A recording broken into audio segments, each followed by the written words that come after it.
Monsieur le Président, honorables députés, Messieurs les ministres, je vais commencer par vous féliciter pour vos nominations respectives et vous souhaiter une excellente mission pour le compte des Sénégalaises et des Sénégalais. Le sujet, c'est les considérations générales. Je voudrais, Monsieur le ministre des Finances, que l'on puisse discuter avec les populations de ces sujets particuliers. Parce que les considérations générales n'arrivent pas ex nihilo. Les considérations générales liées à la marche du pays. Le Sénégal, en 2012, de 2000 à 2012, avait une croissance erratique. Et en 2012, on était à 1,5 de croissance, avec en 2000, naturellement, une dette publique, parce qu'il faut préciser tout ce qui s'est passé avec la dette. C'est très, très important qu'on le sache. La dette publique, en pourcentage du PIB, était de 73,3, Monsieur le ministre, en 2000. En 2006, nous avons bénéficié de l'initiative PPTE, avec, naturellement, la dette épongée.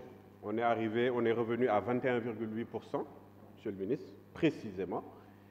Et de 2006 à 2012, il n'y a jamais eu une croissance aussi exponentielle de la dette. 21% par an, de 2006 à 2012.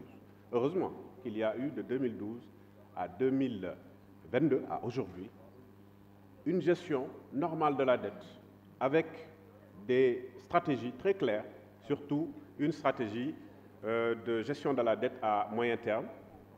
On est passé de 2000 à 2012 à 14,1 tous les ans, en moyenne, tous les ans, à 14,1.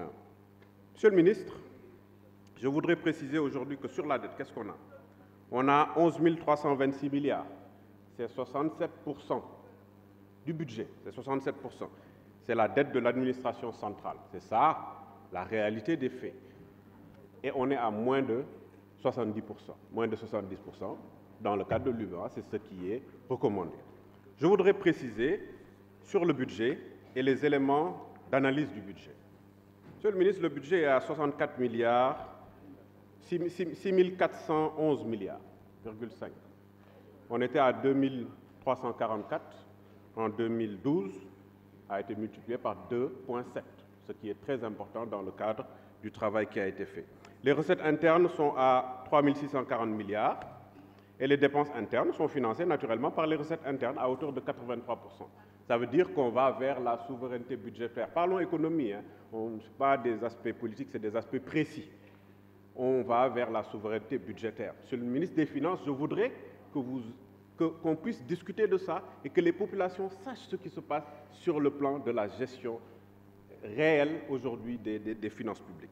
Monsieur le ministre, je voudrais également rappeler que sur les dépenses sociales, c'est ça qu'il faut faire parce que c'est un besoin des populations. Les populations demandent, après le rattrapage infrastructurel qui a été effectué en 12 ans, que sur le plan social, on puisse prendre en charge des éléments. Vous avez inscrit 2 393 milliards en dépenses sociales, ce qui correspond à 47,6%. Ça n'a jamais existé au Sénégal. Monsieur le ministre, si je me trompe sur une virgule, rappelez-moi alors. C'est des aspects importants. Je pense que c'est ça que les Sénégalais doivent savoir.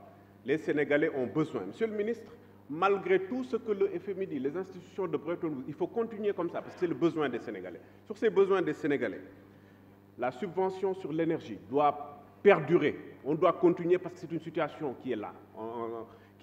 C'est un besoin. La baisse des prix, les 100 milliards, c'est bien. Il faut continuer. Il faut continuer parce que c'est un besoin.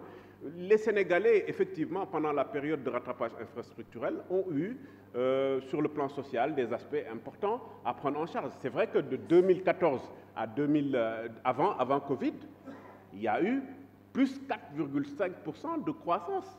Ça, c'est important en moyenne.